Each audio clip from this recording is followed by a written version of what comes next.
নমস্কাৰ সকলোকে। আজি ভণ্টি ৰাজশ্ৰীৰ লগত ওলাইছোঁ মা কামাখ্যাৰ দৰ্শন কৰিবলৈ। আৰু নৱৰাত্ৰি চলি আছে যিহেতু আজি মহা অষ্টমী, সেইদিনাই আমি গৈছিলোঁ।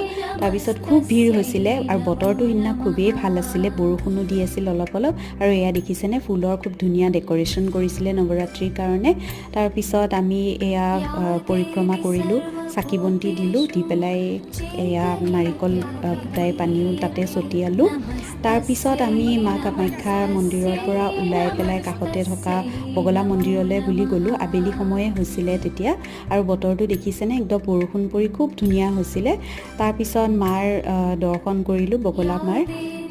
ইয়াৰ পৰা ওলাওঁতে আমাৰ 5টামান বাজিছিলে, ভোকো লাগিছিলে। তাৰপিছত এয়া আহি আমি ডোচা খালোঁ, ডোচা খাই ওলাই আকৌ বাহিৰতে এখন দোকানত চাহ খালোঁ। খাই কৰি আমি এয়া সন্ধিয়া সময়ত তাৰ পৰা ওলাই আহিলোঁ, মাৰ আশীষ লৈ আজিলৈ আহিলোঁ। বাই।